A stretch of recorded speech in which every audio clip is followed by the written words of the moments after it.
Olá, a paz do Senhor, eu sou Roberta Marassi e agora está começando o nosso programa Geração JC aqui pela TV CPAD. E hoje eu tenho a honra de receber aqui no estúdio o pastor Abel Salvador, ele que é o líder geral da juventude das Assembleias de Deus de Bom Sucesso aqui no Rio de Janeiro. Olá, pastor, a paz do Senhor, seja bem-vindo. Prazer enorme estar aqui com vocês, uma alegria. E espero poder contribuir com essa rapaziada toda que está assistindo a gente aqui. Legal, pastor. Pastor, o senhor tem trabalhado agora em uma comunidade assim que alguns julgam ser de risco, né? É, totalmente de risco, né? Quando digo que trabalho, não trabalho sozinho. Nós temos líderes que respondem por nós nessas regiões, mas temos feito um trabalho dentro dessa região, a começar dentro da igreja mesmo, né, no aspecto equipar os jovens, preparar os jovens. É desafiador, mas isso é o reino de Deus, né? É verdade. E pastor, como é que é essa equipe? Quantas pessoas tem na equipe? Então, nós temos 11 igrejas dentro do Complexo do Alemão, né? E entendemos que essas igrejas respondem a uma ação missionária. Eu entendo como missão o trabalho dessas igrejas dentro do Complexo do Alemão, e para cada igreja tem um líder de juventude que nos representa, está ali cuidando da juventude daquela igreja local, né? E atuando também com os jovens naquela região. E quais são as estratégias que vocês usam para falar de Jesus para os jovens que estão presos ali na marginalidade? Então, a estratégia que nós usamos, a gente parte de uma situação que tem a ver com ter uma linguagem muito simples, né? A gente tem procurado ter o cuidado de que quando nós estamos na rua falando do amor de Deus, a gente se utilize de uma linguagem que seja acessível ao não crente. A gente sabe que a gente tem uma linguagem toda rebuscada dentro da igreja, a forma de falar. Por exemplo, você falar Shekinah no meio da rua, cara, ninguém sabe o que é isso. Então, até no que tange as canções que a gente vai ministrar, a gente tem falado muito com os líderes acerca disso, da importância de a gente ter cuidado até com as canções que a gente vai cantar. Eu já vivi a experiência de estar no local fazendo um trabalho e a gente cantou uma canção que na canção expressava Shekinah, e um rapaz não crente me procurou e falou assim: cara, muito legal tudo que está acontecendo aqui, mas o que é Shekinah? Me explica. Então a gente tem procurado nos utilizarmos dessa estratégia, partindo do princípio de ter uma linguagem simples. Você já deve ter bastante experiências com esse tipo de trabalho, né? Pode contar alguma para a gente agora aqui? Então, nós realizamos um último trabalho. Foi engraçado que esse trabalho nem foi fora da igreja, ele foi dentro da igreja, com todos os jovens do Complexo do Alemão, né? Nos reunimos em uma congregação, reunimos os jovens de todas as congregações em uma congregação, e ao terminar o culto, uma senhora, ela me chamou desesperada, pediu para chamar o líder e tal. Eu quero saber quem é o líder, e ela me chamou desesperada. Ela estava muito aflita e ela disse assim: eu preciso que você vá lá em casa agora. E eu me lembro que eu estava com o líder de juventude do meu lado e se tratava de uma senhora que era irmã dela, que estava possessa em casa, endemoniada. Ela estava quebrando tudo dentro de casa. Isso tem 3 meses que isso aconteceu. E nós tivemos que entrar lá e, graças a Deus, entendemos como uma oportunidade de implantar o reino de Deus naquele lá. E a gente foi, na autoridade do Espírito Santo, expelimos aquele demônio, falamos de Jesus para aquelas pessoas, e eles procuraram rapidamente uma igreja para poder congregar, para poder estar frequentando, e foi uma experiência muito forte. Benção. Agora, o senhor pode contar para a gente um pouquinho sobre esse projeto, como é que funciona, o que vocês fazem dentro da comunidade? Então, tem um projeto chamado Atos 29, eu nem sou o mentor dele, nós temos um dos pastores que atuam no Complexo do Alemão, né? O livro de Atos, ele vai até o capítulo 28, e todos nós entendemos que nós somos a continuidade desse livro. Então, o projeto foi chamado de Atos 29, né? Um projeto que não só uniu os jovens, óbvio que os jovens estavam envolvidos nisso, mas o pastor entendeu que deveríamos envolver toda a igreja nisso, né? A gente entende que o jovem é a força do negócio, é o motor do negócio. E foi um trabalho muito interessante porque começou-se a limpar, né, todas as ruas da comunidade, a varrer, a recolher o lixo, a medir, tirar a pressão das pessoas, né?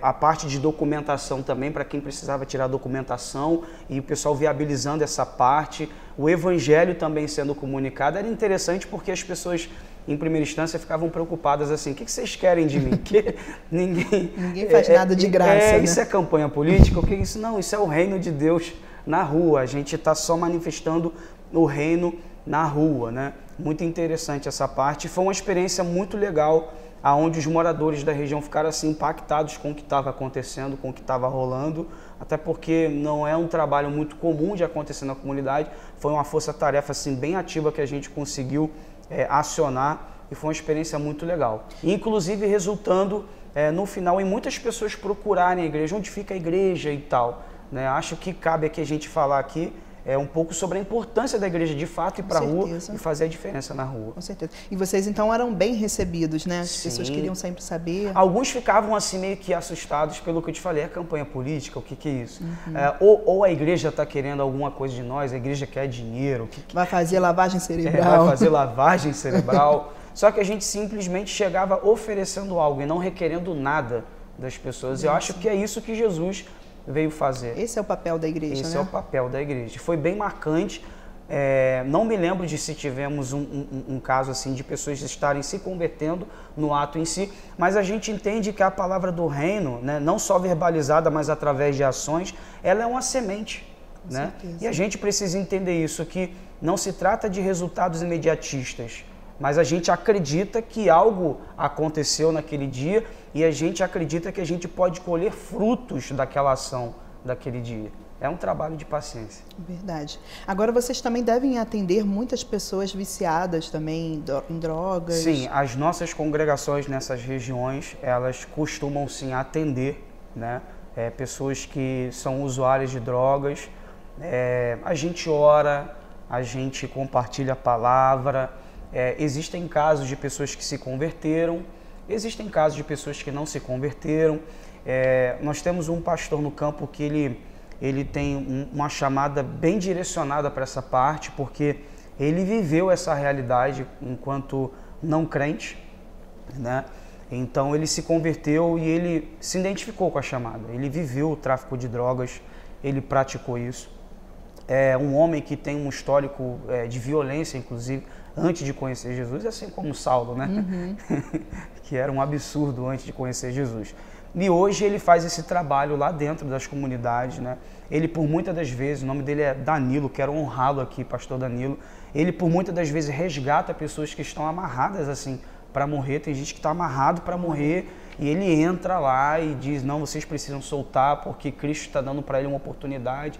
E em muitas situações ele consegue, muitas das vezes, fazer com que uma pessoa se desvencilhe daquela situação de morte. E essas pessoas ficam impactadas com essa ação e elas resolvem entregar a vida delas para Jesus. Normalmente ele pega essas pessoas, leva para o centro de recuperação, lá elas são recuperadas, elas se convertem ao Senhor e saindo de lá elas vão trabalhar, inclusive em igrejas nossas mesmo, né? E por muitas das vezes também outras congregações. Amém. Eu ia até perguntar sobre isso, se a igreja tem algum centro de recuperação. A igreja não tem um centro de recuperação, mas a gente tem alguns parceiros que inclusive a gente ajuda financeiramente e com mantimento e etc.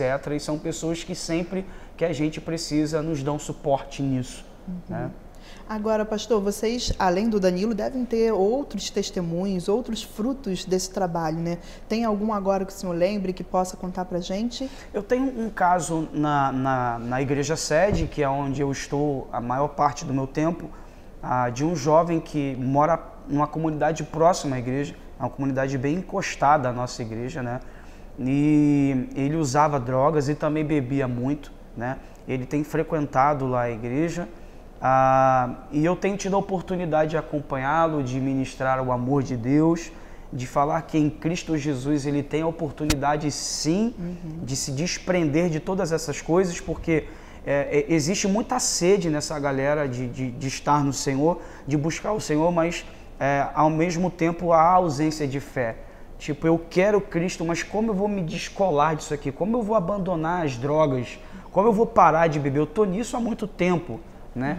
E por intermédio da palavra, a gente tem tentado estimular essas pessoas, levá-las a um lugar onde de fato elas possam crer que em Jesus tudo é possível. Porque não é na nossa força. Inclusive com esse jovem, eu tenho falado muito sobre isso com ele. Ele ainda não está totalmente desintoxicado, mas ele está no processo, ele vai na nossa igreja. Eu tenho dito para ele, não se trata do que você é capaz de fazer, mas se trata daquilo que Cristo é capaz de fazer em você. Amém. E não só isso, isso faz parte de um projeto maior, porque tudo que Deus faz em nós, Ele faz porque também quer fazer através de nós. Eu tenho dito isso para ele e tem sido uma experiência muito forte que a gente tem vivido lá, de ver uma pessoa, pouco a pouco, assim como a palavra diz que a luz do justo é como a aurora, ela vai brilhando até ser dia perfeito. Eu tenho visto essa palavra se cumprir na vida desse jovem, algo fantástico. E como que é essa abordagem? Como que vocês chegam nesses jovens, nessa pessoa que está ali afastada, no meio das drogas, das bebidas? Como que vocês fazem? A abordagem ela é a mais simples possível, né? Não existe uma estratégia específica de abordagem. A única coisa que eu tenho em mente é que a gente precisa ser muito simples. Quando normalmente eu estou com esse tipo de gente, eu procuro ao máximo fazê-lo com a minha atitude, com o meu comportamento, fazê-lo entender que eu não sou melhor do que ele em nada. Porque a primeira coisa que é ativada nessas pessoas, e é uma estratégia que o diabo usa, é o constrangimento. Elas, por si só, já se sentem muito inferiores a nós, né? Então, entendendo que eu não uso droga, então não é o pecado que eu cometo, mas eu também tenho falhas, eu procuro sempre na minha abordagem, eu já chego falando, cara, eu não sou diferente de você, sabe? Eu escolhi viver Jesus, andar nele, e é andando nele que eu tenho sido aperfeiçoado, mas eu tenho outras falhas, eu tenho outras questões na minha vida que elas precisam ser resolvidas. Então, o convite que eu tenho para você, embarca comigo nisso, porque da mesma maneira que Deus tem feito algo espetacular na minha vida, eu creio que Deus pode fazer algo espetacular na sua vida. É uma linguagem super simples e o convite para que ande em Jesus, né? E crendo que Deus pode transformar. Não tem uma estratégia. Abel, qual é a estratégia? Né? Qual é a receita? Não tem uma receita, né? Eu acho que tem pessoas que se utilizam sim de algumas estratégias específicas, mas o que tem funcionado muito no meu ministério é ser simples. É falar com as pessoas como se não fosse melhor do que elas. Porque o evangelho, ele é simples, exatamente, né? O evangelho é simples e, na realidade, elas acabam sendo, de fato, tocadas e impactadas pela simplicidade. Sabe, quando você se coloca como alguém que não é melhor, sabe, o fato de eu estar aqui em Jesus, né, num processo de desintoxicação mais avançado, porque existem níveis, né? Sim. Isso não me faz uma pessoa melhor do que você, não me torna alguém melhor do que você. Da mesma forma que Deus tem feito na minha vida, Ele pode fazer na sua vida. Porque dentro disso ainda, Roberto, é importante dizer que o Senhor está disponível para fazer na vida das pessoas. A pergunta é, as pessoas estão disponíveis para que Ele faça? Sabe? Verdade. A gente tem vivido um tempo, e algo que eu percebo nesse meio, né? Até mesmo com mendigos, né? Às vezes não é gente que usa droga. Eu tenho um mendigo que eu estou evangelizando ele, que ele está ali na região de Bom Sucesso. Eu encontro com ele semanalmente. Eu estou falando isso aqui, mas é algo que eu não compartilho com pessoas. Eu não sou muito de ficar fazendo exposição das coisas que eu faço assim, mais no reservado. E é um cara que eu tenho orado muito por ele, ainda que a gente se encontre e eu fale do amor de Deus para ele. É um cara que eu tenho orado porque eu percebo que na atitude ele não quer ajuda. Então é muito importante a gente identificar isso também. Às vezes a gente vai no afã de ajudar, a gente tem aquele anseio de ajudar pessoas, mas a pessoa em si não quer ajuda e a gente precisa orar mais do que fazer algo para que Deus quebrante o coração, para que Deus trabalhe na interioridade da pessoa, porque o Evangelho visa pegar a pessoa por dentro, né? E nós, por muitas das vezes, estamos preocupados com aquilo que é estereótipo. Então, o que eu espero? Eu espero que o mendigo faça barba, que ele tome um banho, ele fique limpo e tal. Eu quero que ele saia da rua, mas a proposta do Evangelho, em primeira instância, é transformá-lo por dentro. E aí, quando tange a transformação no interior do cara, às vezes o cara não está aberto para isso. Então, é um trabalho que o Espírito Santo, só ele pode fazer. Precisa quebrar o cara por dentro, sabe? Para que depois o processo se dê continuidade. Ok. Abel, vamos dar uma paradinha bem rapidinha para o intervalo, mas daqui a pouquinho a gente está de volta, não sai daí não. Quer motivação para os desafios da vida moderna? Alimente a mente e o coração com os ensinos de Charles Swindoll. Vivendo Salmos, uma obra que lhe ajudará a viver as Escrituras como nunca antes. Um produto com a qualidade CPAD.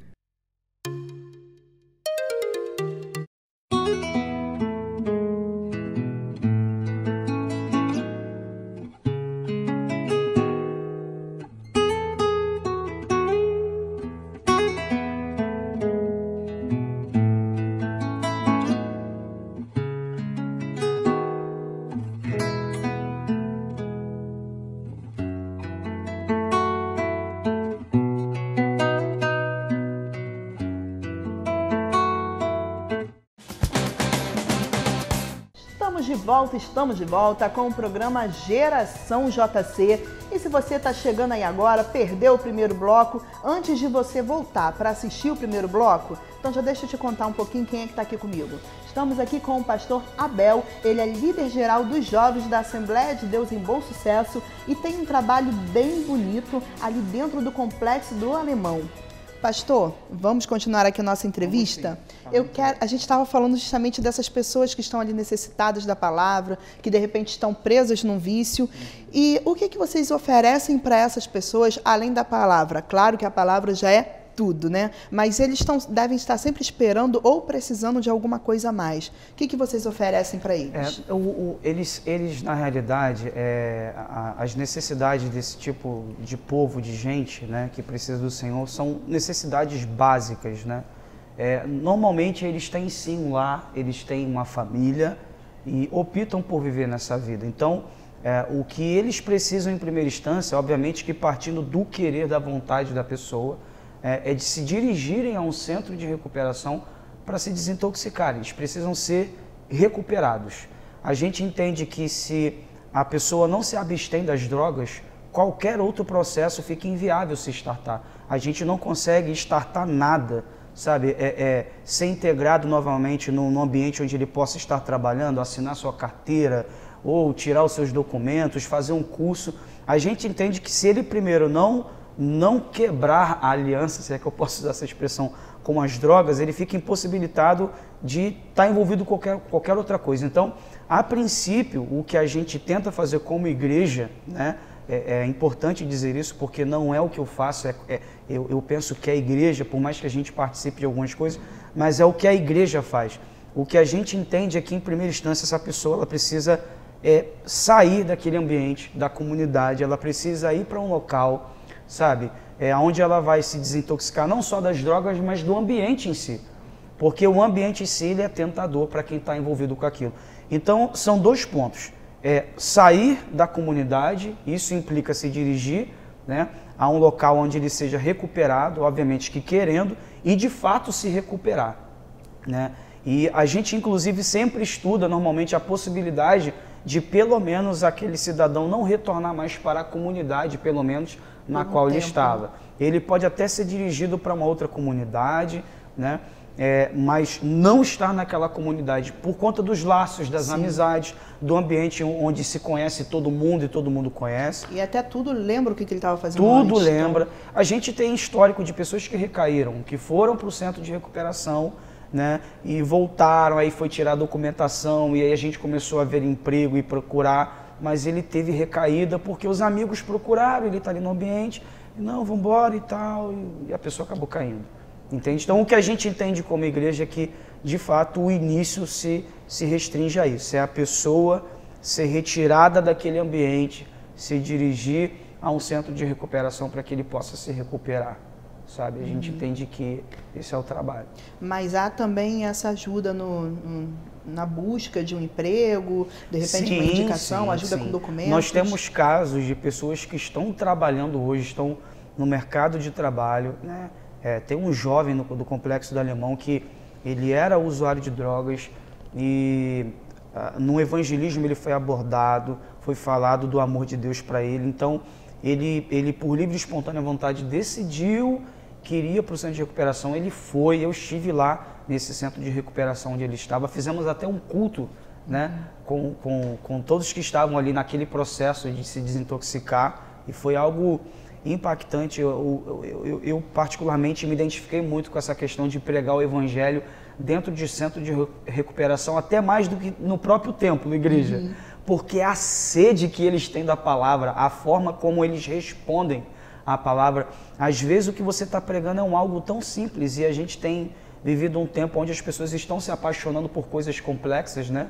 É o que o apóstolo Paulo diz acerca das fábulas, né?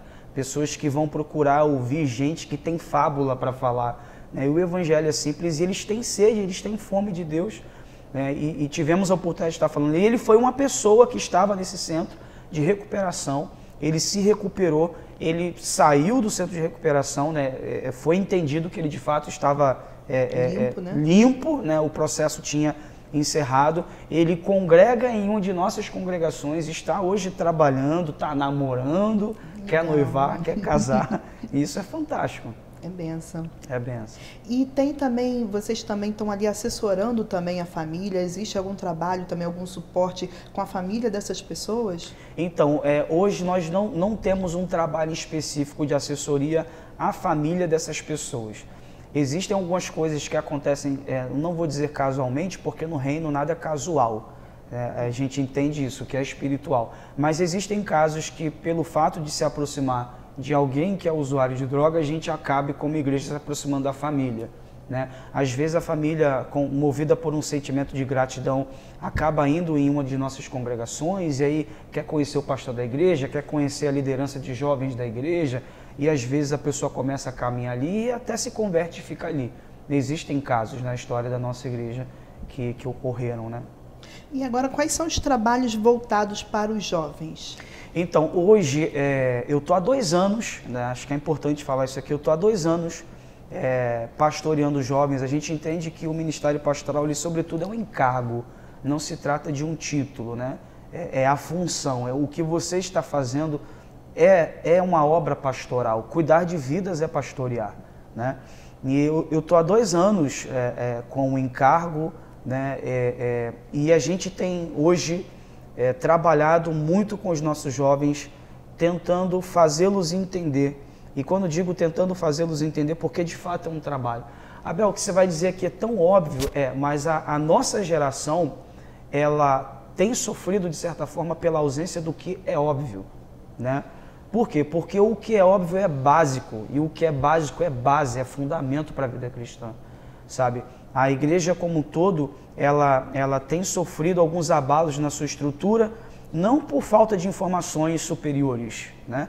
Mas de fato por falta do que é básico. Então, hoje com os meus jovens, não só na sede, mas em todo o campo, a gente tem falado muito sobre propósito, né?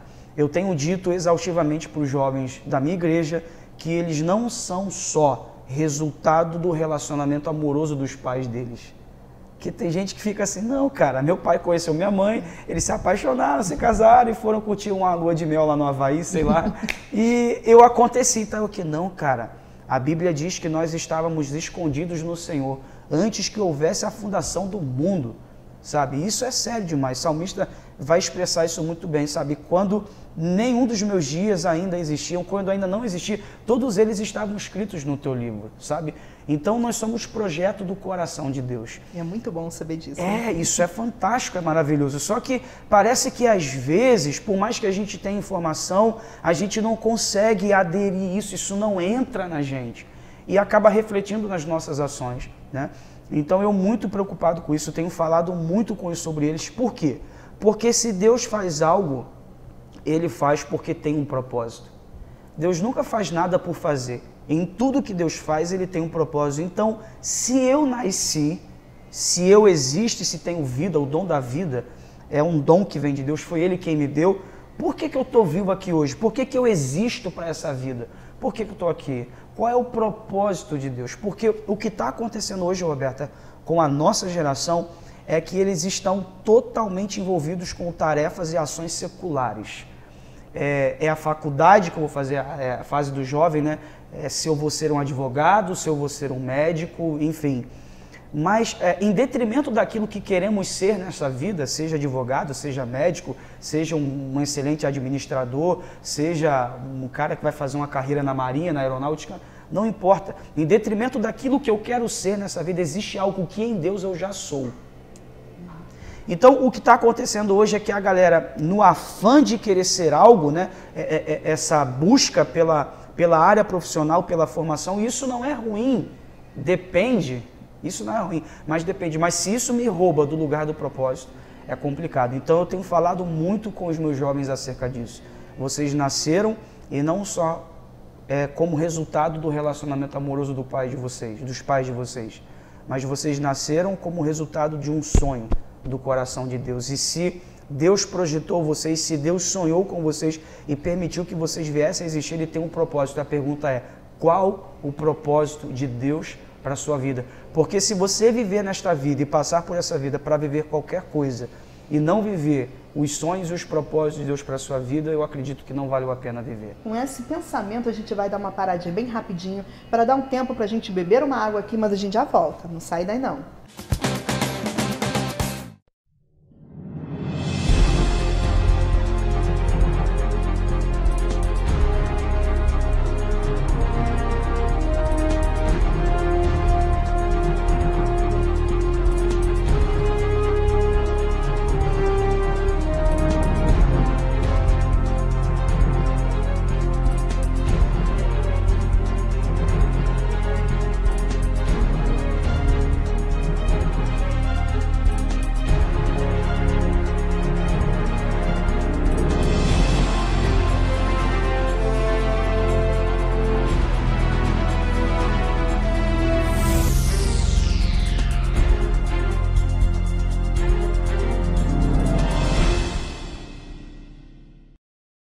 Se você tem perguntas sobre a fé, sobre a vida, sobre Deus, conheça a Bíblia The Way, O Caminho. Uma Bíblia em linguagem atual que veio para dizer que não tem nada de errado em fazer perguntas, ter dúvidas e em debater. Mas a The Way é mais que uma Bíblia de papel. Ela está presente no cyberespaço. Por toda a Bíblia há links e QR Codes de vídeos e estudos extras para você continuar no caminho, tanto no mundo real quanto no virtual. Venha para o caminho, conecte-se a The Way, uma obra com a qualidade CPAD.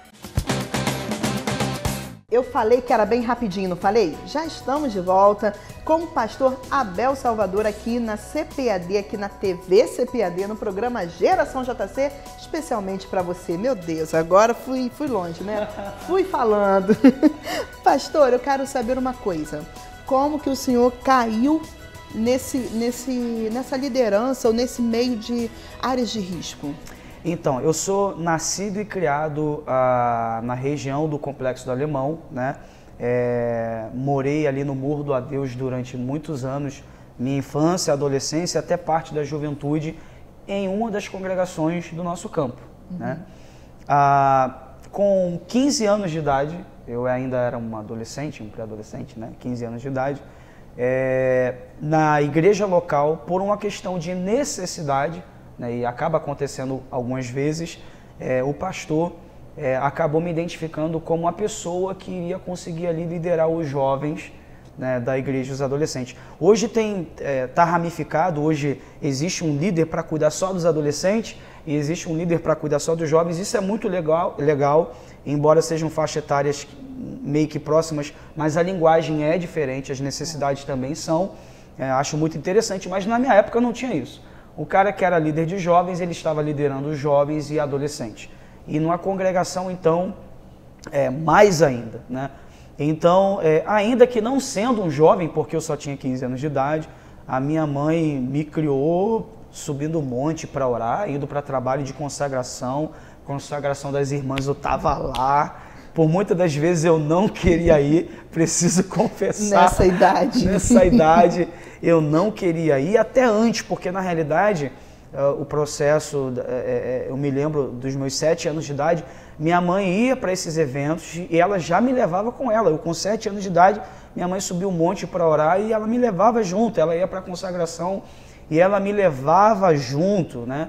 A mãe da minha mãe, que morava em Pernambuco, ela veio de Pernambuco para o Rio de Janeiro, ela era envolvida com o espiritismo, a área do candomblé, né? Se dizia ser mãe de alguma coisa, não de santo, de qualquer outra coisa, né?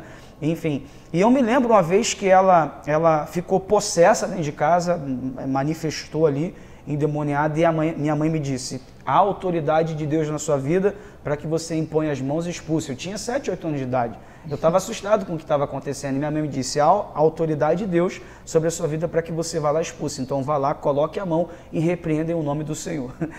Sua primeira experiência com Deus. Exatamente, exatamente. Eu particularmente hoje tenho os meus questionamentos sobre o ato da minha mãe, mas eu entendo que por mais que ela tenha errado, não foi por mal. A intenção dela era boa. Então ela pode até ter errado, porque isso dá margem para questionamento. Tem um monte de gente aqui me assistindo, mas foi nisso que eu fui treinado. Com 15 anos de idade, por conta desse histórico com a minha mãe, eu já era um garoto assim muito firme em Deus.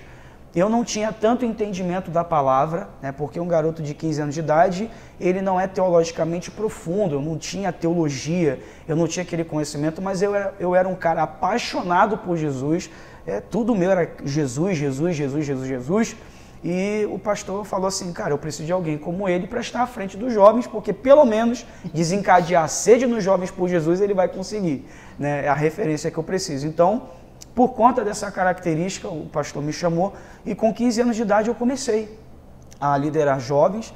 Foi desafiador porque tinha gente de 18, de 19 que dizia, como é que eu vou ouvir um garoto de 15 anos, sabe? Mas com o passar do tempo as pessoas aprenderam a me amar e o amor produziu respeito neles para com a minha pessoa, e a gente entende que de fato é um processo, e aconteceu deles de fato entenderem que era de Deus a liderança, e a gente começou a fazer muitos trabalhos na comunidade. Eu me lembro que ali no Morro do Adeus tinham muitos adolescentes jovens na época, né, aquela febre do pagode, eles gostavam muito de pagode, de samba, pagode e samba. Eu falei, cara, eu preciso alcançar esses jovens, né? E aí eu comecei a convidar aqueles jovens não crentes para estarem comigo na igreja, né? Vocês querem fazer música para Jesus, vocês querem cantar para o Senhor, vocês podem pegar esse ritmo aqui e vocês podem fazer canções que vão adorar a Deus. E aí eles vieram para a igreja, né? A gente começou a cantar, nós pegamos canções que a gente ia fazer na igreja, né? Fizemos uma readaptação, colocamos no ritmo e eles ficaram, uau, agora a gente está aqui tocando cavaco, né? E instrumento de percussão e tal, e fazendo isso para Cristo e tal.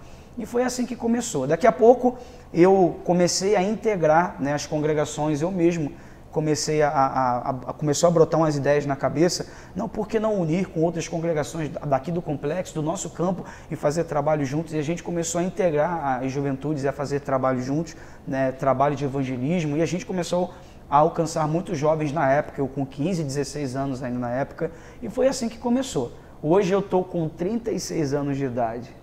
Tem gente que me dá menos, tem gente que acha que eu não tenho essa idade. Eu tenho 36 anos de idade, casado com Tatiane há 13 anos.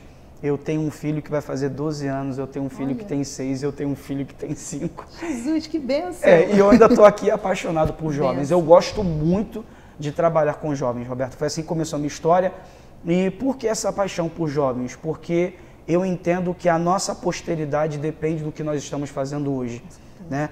Eu não digo que o jovem é a igreja de amanhã, eles são a igreja do hoje, ok, mas existem responsabilidades que não podem ser postas nas mãos deles hoje. Então o que eu preciso fazer hoje como líder? Prepará-los para que no amanhã, isso fala de posteridade, isso fala de sucessão, isso fala de continuidade, né? Hoje nós estamos aqui, mas quem vai fazer amanhã o que nós estamos fazendo aqui hoje, se a gente não cuidar hoje bem da semente que o Senhor colocou nas nossas mãos, que são eles? Então, eu entendo que, para além da paixão, há uma responsabilidade que foi ativada em mim e acredito que não é de mim mesmo, acho que é o Senhor que colocou isso. Então, eu trabalho hoje no jovem não preocupado com o resultado imediato. Eu trabalho jovem hoje preocupado com amanhã. Quem são os futuros pastores, evangelistas, missionários, presbíteros, diáconos e etc. Amém. E pastor, a Assembleia de Deus em Bom Sucesso tem 33 congregações. 11 delas estão inseridas no complexo do Alemão. E como é que é a juventude dessas igrejas? Elas trabalham interligadas? Como é que funciona? Sim, elas fazem movimentos interligados e às vezes não. Né? Mas de alguma forma a gente está sempre interligado, porque no mínimo, por exemplo, a congregação A vai fazer um trabalho em uma região específica, não vai ter a participação das demais igrejas, mas o pessoal vai estar orando, vai estar intercedendo para que tudo dê certo.